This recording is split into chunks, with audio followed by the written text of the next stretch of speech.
Alright, in this lesson we're going to start drawing, and the process is really simple for drawing. All we're trying to get out of this is a hand-drawn look, so it doesn't matter if we trace over an existing image. So that's what I'm doing here. I'm going to trace over the house up on the hill. It's a tiny house, but we'll blow it up when we scan it. And I'm just using tracing paper and then some normal fine liners. These are Uniball fine liners. And we just trace over the image, and later we'll add a few bits of cross-hatching and extra details in the lines. And this process is super simple and you don't have to overcomplicate it. It's just simply tracing it. You could trace this whole image if you wanted to, and we're not breaching any copyright laws because we're completely changing the style. If you really wanted to, you could print off multiple images, trace a little bit from one image and then trace a little bit from the other and combine them. Here I'm not going to do that. I'm just going to trace it and fill in the windows, fill in the doors, and then later I'll add some details.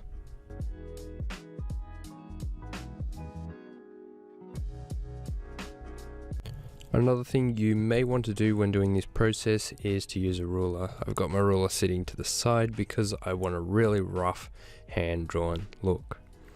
Now, if you're looking for a more refined hand-drawn look that just looks like a refined ink drawing, then you may want to use a ruler.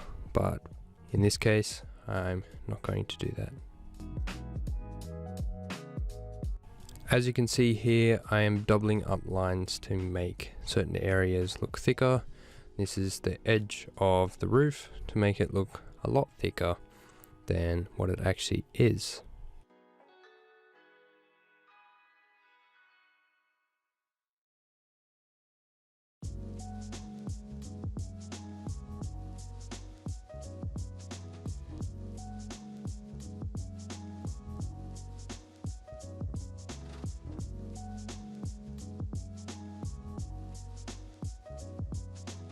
Alright, here I have grabbed another piece of paper. It's a plain white piece of paper, and I'm putting the tracing paper over top of this plain white.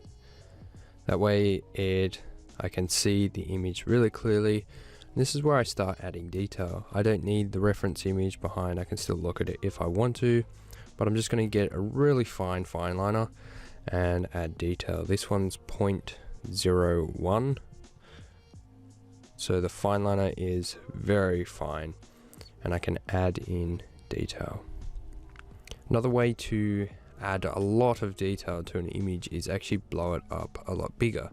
And then you draw a lot bigger, which means you can draw a lot more detail in the image. For this case, I just want to add a little icon which can be used, and I don't need to draw it massive.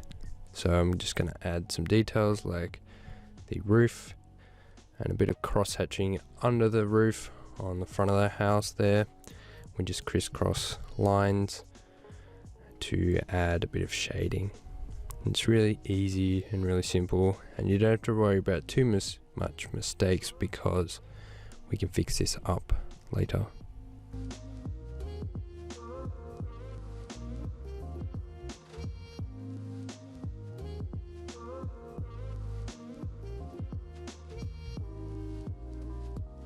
Alright, here I'm adding the front of the house as the wooden panels going directly up. I'm just drawing really lightly so that I can just add in some really fine lines which can define the detail of the house.